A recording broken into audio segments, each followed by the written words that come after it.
Are you still looking at me?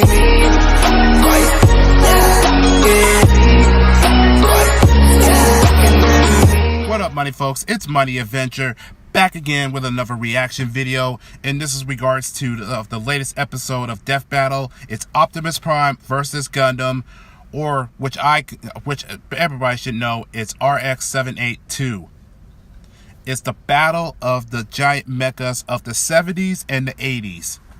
And I'm no stranger of these two, especially for those who watched those shows when they were kids, especially of the G1 series of Transformers. Because let's face the fact, Transformers were such a popular, and they were so rad back in the day. When you was a kid, you couldn't get enough of every episode, that you just wanted to know exactly when is it going to happen next.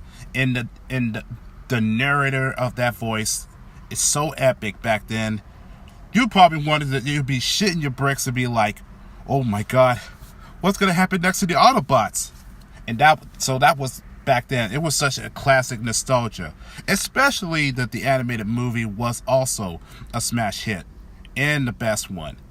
And I'd rather not go of the death of Optimus Prime. So I'd rather give that little respect to say, like, I don't want to go even further. Yes, I am aware about that one infamous story that was so sad, and perhaps that was terrified of that kid.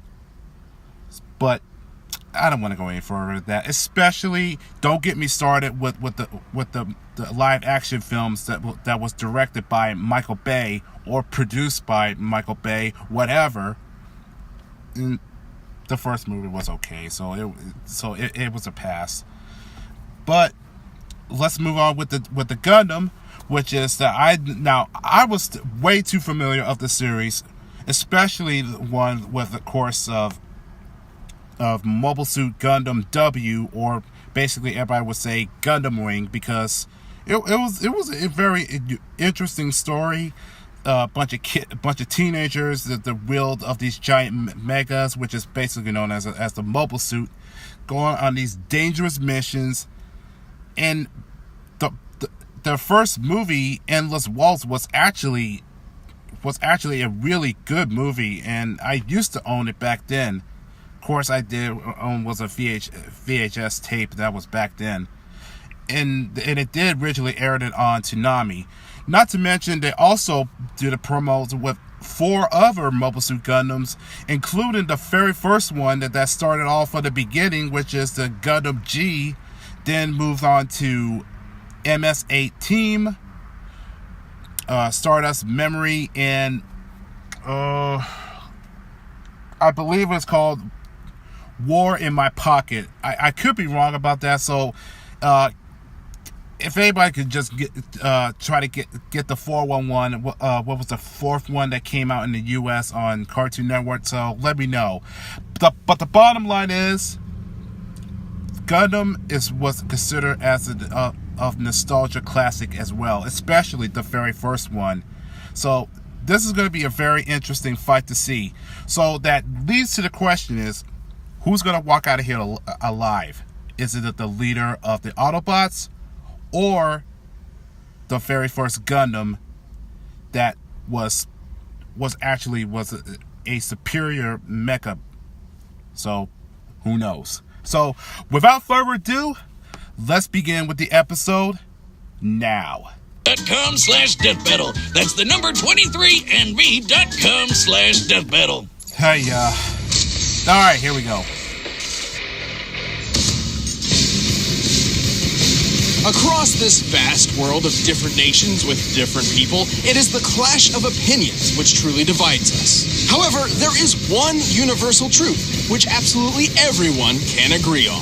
Giant robots are freaking awesome! That's like right. Optimus Prime, the original G1 Transformer. And the RX-78 too, the original Mobile Suit Gundam. These aren't just any robots, they're the old school classics, the first of their kind, Like I and said, we're in for a robo-battle of nostalgia. East versus West. Well, Optimus was originally a Japanese toy. He's Wiz and I'm Boomstick. Hey! And it's our job to analyze their weapons, armor, and skills to find out who would win a death battle. Millions of years ago, on a distant planet called Cybertron, a great unrest grew between two factions of robotic beings, the Decepticons and the Autobots. With little warning, they found themselves entangled in civil war. Led by that douchebag Megatron, the Decepticons started gunning down any bot they pleased for basically no reason, And he was a including bastard. some guy named Orion Pax, which will be important later.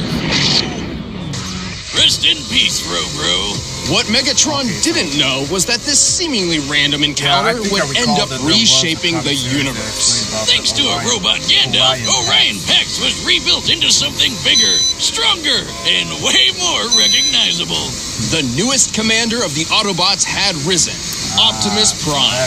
The Autobots will never be And this sacrificed. one, just to let you know, Optimus is a powerful warrior with tons of awesome robo powers. As a transformer, he can scan nearby objects and morph his body to resemble one, becoming a Over robot 9,000? in disguise. His favorite is a classic 1979 Kenworth K100 tractor. An oldie but a goodie which sports 500 horsepower and can book it over 80 miles per hour. He even gets a trailer which, when he doesn't need it, mysteriously disappears into thin air. No, really, where the hell does that thing go? I need to know. More importantly, the life force of every Transformer resides in their spark, sort of like a soul. And Optimus is no different, except that his spark gives him a few unique abilities. That cargo is for. Yeah, his spark's pretty rare. Compared to other robo people, it gives him increased strength, speed, and durability. He can shoot laser beams from his hands, fly with either a jetpack or his feet boosters, and move his limbs around while they're detached like some sort of ghost robot Rayman. Really? Ooh! Optimus is referred to as a 0.1%er. That is how rare a being of his caliber is. Is that what all those people on Wall Street were protesting? Even then, many of Optimus's abilities are further enhanced thanks to his possession of one of the most powerful artifacts in Cybertron's history, the Matrix of Leadership. Oh, yeah, you know, nothing much. It's just a piece of robot god. The Matrix is a conduit for the power of Primus, the creator of the Transformer race. With this, Optimus can heal some of his most grievous wounds. What? Not all the time. Like, when he died. Use the power of the That's the kind of Matrix. thing try not to talk about it, Our darkest because hour. I'm pretty sure it's... Well, he has an it's impressive arsenal to hopefully keep that particular problem from coming up again. Yeah, never again. Regardless, he wields the Ion Blaster, a giant death cannon which Prime one-hands like a boss. This big old rifle fires bolts of energy strong enough to take down most Decepticons, and can even be fired into space from ground level. Even better, it never seems to run out of ammo. One can only dream. Optimus Prime also carries numerous weapons composed of Energon, a raw energy force used by Transformers to power their technology and, well, themselves. He's got a glowy Energon axe and Energon swords, perfect for slicing up robots of all that's the game sizes. I played. And I guess they probably work pretty good on people too. Fighting fire with Devastation. fire, There we Optimus go. Prime led the fight against the Decepticons for several millennia. Eventually, the war even found its way to our own Earth. But we've got nothing to worry about with Optimus protecting the planet. He's tanked blasts that would tear other bots apart, like when this mega refinery exploded. It could be seen from outer space. Is that right? He's punched the ground so hard, the trees around him freaking exploded. Child's play, Boomstick. He's strong enough to tip this large oil tanker, which, when compared to the real-life Sea-Wise giant, must weigh over 700,000 tons. He's tossed a satellite into orbit and punched hard enough to crack Six Shot's chest plate. Who boasted that his armor was drawn from the compacted subatomic matter of a collapsed star. Just to let you know, such a star would have a density of over 300 billion tons per cubic inch. Really? While great density doesn't necessarily beget great toughness, this still means Six Shot's armor was 500 billion times more dense than osmium, the most dense natural material on Earth. Wow. You're the most dense natural material on Earth. What'd you say? And our robo-commander wrecked it. He's fast enough to catch up to this Decepticon space shuttle in just 23 seconds. Given the 23 size of the Earth here and the angle of ascent, we can determine he's I still moving haven't around even watched back of that 125,000 miles per hour. He's also a talented leader, capable of commanding 1,000 battles at the same time via the Omni-Globe. Like Skynet, but in a giant disco ball. He's used that crazy strength of his to punch through Megatron, who once tanked an explosion big enough to knock Cybertron out of orbit. And thanks to the weird robo-magic of the Matrix, he's even defeated Unicron, who's basically a giant robot Satan who eats planets. This guy is unstoppable. Not necessarily. Optimus is certainly powerful, but after all is said and done, he has one major weakness. To violate that law would destroy our honor. He's just too nice. Yeah, he's kind of all about the whole honor and fair fighting thing, which kind of screwed him over more than once, and even gotten him killed multiple times. Plus, he killed himself once just because he accidentally broke the rules in a frickin' game. Damn. But when his back is to the wall and all hell's breaking loose, he'll fight to the end, riding the eye of the storm. One shall stand, one shall fall. Classic liner. In the year 2179, humanity has embraced the stars. Well, mostly. Right. After a somewhat united humanity expanded across the solar system, the ideologies between those on Earth and those in space began to drift apart. A new space-noid republic, the Principality of Zeon, arose to challenge the Earth Federation. Space-noid? That like the Domino's pizza mascot, but in space? No, more like space Nazis. Okay, now it kind of makes sense. Why I guess it's no surprise that they started a war by gassing a populated space colony and dropping the whole thing on the planet. Man, that's messed up. But that's just how it started. For the real star of the show, some smart guys put their heads together and came up with the coolest thing they could think of. Giant fighting robots. These were mobile suits, and one of Earth's nuttier engineers had developed a suit which would put all others to shame. This was the RX-78-2, otherwise known as the Gundam. The very first Gundam. There have been lots of mobile suits named Gundam, but this was the original granddaddy of them all. This experimental mobile suit was hidden on a remote colony, but before its maiden voyage with the equally classified white base could begin, it was caught in a surprise Zeon attack. With just 2 Zaku suits, the space Nazis wiped out almost all of the white base's military crew. The only people left to save these secret projects were civilians who had no idea these things even existed. Among those who rose up was a young boy named Amuro Ray. Brilliant, albeit standoffish, Amuro was actually the son of the Gundam's chief engineer and had already stumbled upon the mech's coded blueprints. So he grabbed the owner's manual, jumped in the Gundam, and flew into the fight. Damn, not too shabby for going off just the manual.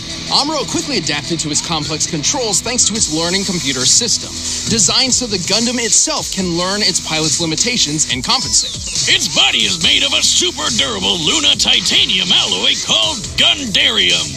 Of course. Yet another fictional metal that's way better than anything in real life. For weapons, it's got twin 60mm Vulcan guns for ears. It's got a shield that can block shots strong enough to take down warships, and a gravity hammer, a supersized flail that's rocket-propelled. Whoever came up with that is my goddamn hero. Same with the guy who built the ultra-destructive beam rifle. That would be the ingenious Dr. Minovsky. Thanks to him, the beam rifle is a marvelous feat of weapons engineering.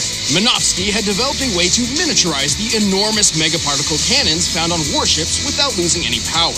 The result is a Gundam-sized rifle that can take down entire fleets of ships all on its own. It's like having a pistol with all the power of 1,000 tanks. A single shot could easily tear through a 13,000-ton Musai-class warship. Given the official stats of this ship, to tear it asunder like so would require a strike worth nearly 9,000 tons of TNT. Holy! The beam rifle only has 16 shots, but who really cares when you just need one? Last but not least, the Gundam carries 2 retractable beam sabers. Because you can't have space battles without royalty-free lightsabers. But all these amazing weapons would be useless without an exceptional pilot. Despite still technically being a civilian, Amuro became the main pilot for the Gundam. Turns out, his skill was mostly thanks to his previously unknown abilities. Amuro was a new type. Like, Pokemon? See, apparently humankind was never meant to live under gravity's pull. In space, without it literally weighing down their souls, some humans develop psychic powers. That is the dumbest backstory for why someone gets powers. And we've heard a lot of them, Wiz. So what, he can like read minds or something? Sort of. These powers and their capabilities have little definition, often differing between different people. Most new types can instantly understand each other upon contact, even drawing kinship between sworn enemies. So basically, Amro's he abilities has in that kind of particular grant him something akin to psych precognition. abilities that- He can predict exactly what will happen on the battlefield and where his enemies can will be, predict what and could can happen. capitalize on it if he reacts fast enough. How could he possibly predict I'd attack from the other side? He shot down targets too fast for the eye to see and navigated his friends through a collapsing fortress with no casualties. By the end of the war, his own reflexes were pushing the limits of the Gundam itself. A magnetic coating was added to the Gundam to compensate, reducing the suit's friction and increasing its speed by 27%. Over 14 years of military service, Amuro became a legendary pilot. Yep. He even learned how to use these super fast funnel guns with his Psycho Wuzza powers. Speaking of speed, the that Gundam was is from comparable to the another red series. Zaku piloted by Amro's rival Char, which is 3 times faster than the standard green model. During the first large-scale battle with mobile suits, a Zaku flew through the battlefield in 7 seconds. By comparing the 1,072-foot-long Magellan-class starships in the distance, we can tell the Zaku flew over 7 miles. This puts the standard Zaku's top speed just under Mach 5. When tripled to compare to Char, this means the Gundam can move at least 11,000 miles per hour, Goodness. 15 times the speed of sound. Highballing it with Amro's new type powers and magnetic coating, it's possible the Gundam can move as fast as Mach 25. Though anything over that would put it dangerously close to re-entry speeds, which its chassis cannot survive on its own. The Gundam is strong enough to lift and throw this goofy mobile suit and tough enough to power through a magnetic field that's I remember that 7,200 part, yeah. degrees Fahrenheit. It survived plenty of really big explosions, including a detonating asteroid and a nuclear blast which wrecked Amuro's home colony. I bet it could wipe out the space Nazis all on its own. It nearly did. Amuro and his Gundam were instrumental to the war effort. It doesn't matter how much the Gundam was burned. It would always stand up, dispel the fear, and fly.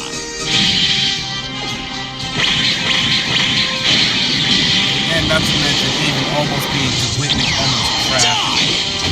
Yet that Gundam can still continue to fight. All right, the combatants are Really set. good Let's end story. this debate once and for all. But first, let me transform your eating habits. Okay. Now that little commercial is out of the way, all right, this is where the debate begins. So, Optimus Prime has his experience as a leadership of the Autobots, and that he died over 26 times, especially to that fateful scene that made every kid wanted to cry their hearts out and just going traumatized, and not the fact that he can be restored back numerous times, and there are some crazy feats. So I think there's a chance that he can beat Amuro Ray and his Gundam. But on the other hand, Amuro's has this what's called new type powers that he can provision to it, and has this psychic abilities that he can to know exactly of the shit when it comes to predicting abilities to know when to fire or when to shoot, know exactly who's gonna be sneaking up from behind. So this is gonna be a very debatable. So I would say, fuck, let's just see what happens. So commence the battlefield.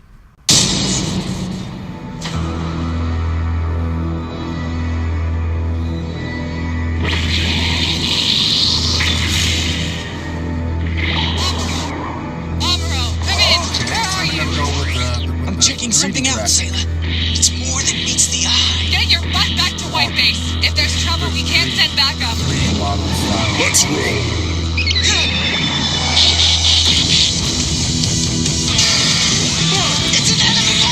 get it. I told you. Too late for that.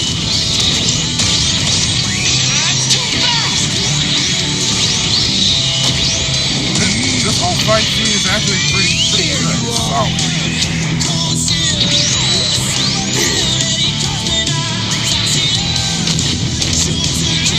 Sorry, I'm a kid from the 80s, so no figure, okay? Bio-Decepticon, I have been in battle for countless eons. Oh!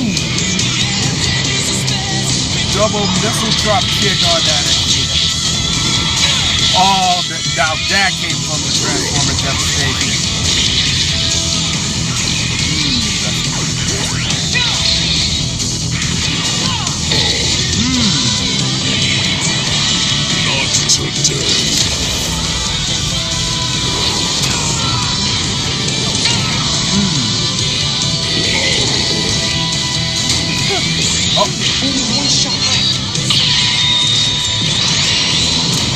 Bam. One hit. That shit was done for.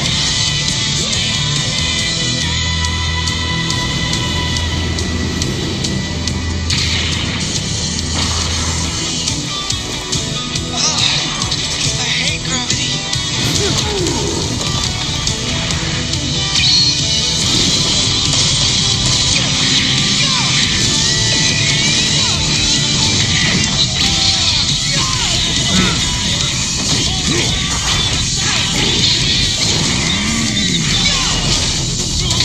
Damn. Okay. You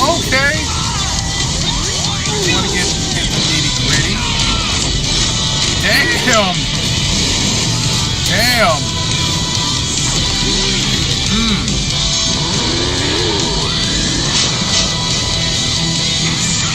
That was way too close. Stop that. I'm just bad. I must stand, so you shall fall. Oh.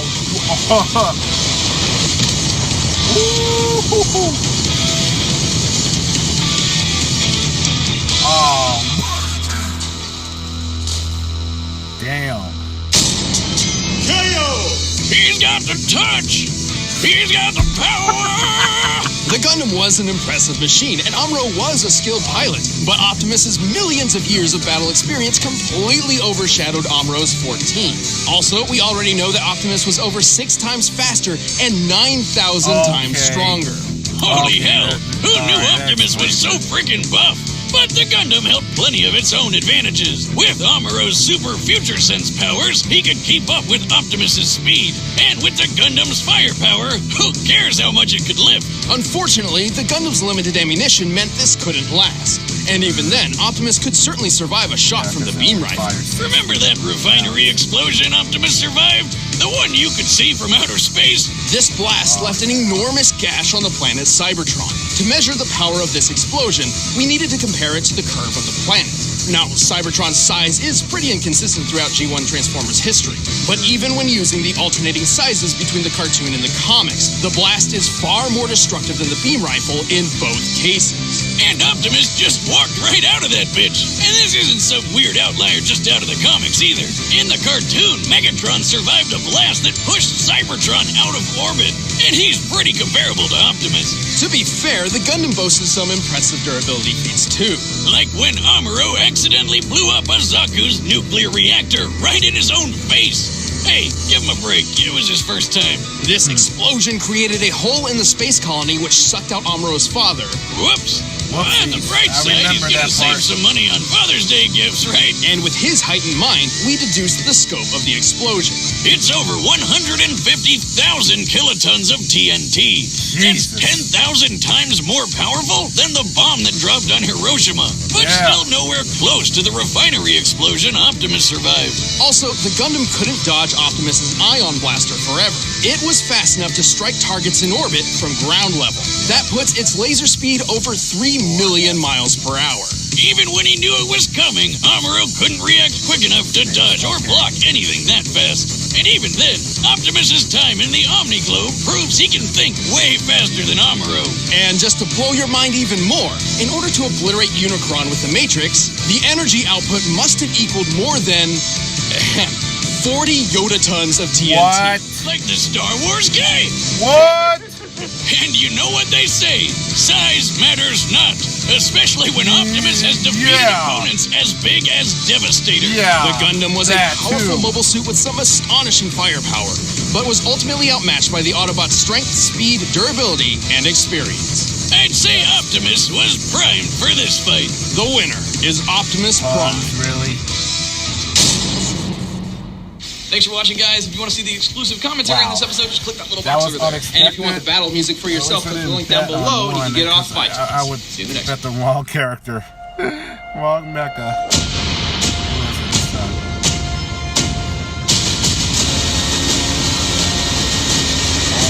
Really? Nightwing versus Daredevil. Okay. Okay, this is very the first time we get to see this, rarely from Death Battle.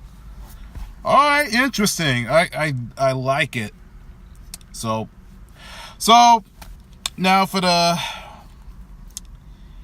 my breakdown of this, because honestly I didn't expect this at all from Optimus, because yes, I did say that when he's a leader of the Autobots, it means he has more experience when it comes to leadership, combat, than Amuro can experience in the military. And he's already got the custom of piloting the RX-78 too.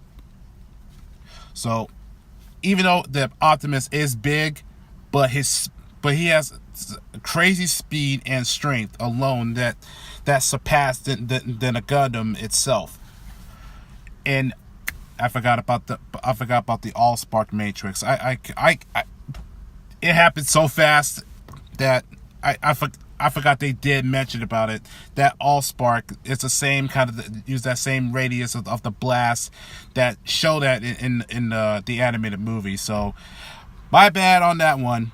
So that was a really surprise. So it looks like it definitely did that Optimus beat Gundam to the bloody pulp.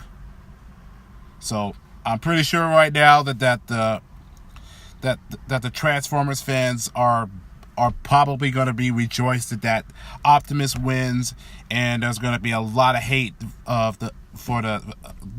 mails are going to be for those who are a fan of Gundam. So hey, I'm just delivering it of what the results was. So it was unexpected. So that's it for the video. Hope you guys enjoyed this episode as much as I do. Smash those likes if you enjoyed it, and also leave the comments down below of what you think of this fight. If this was a fair fight, or this is something that could have a more results of their feats. So with that said, I'm Mighty Adventure signing out. Peace, take care, and I'll catch you on the next video. Good night, everybody.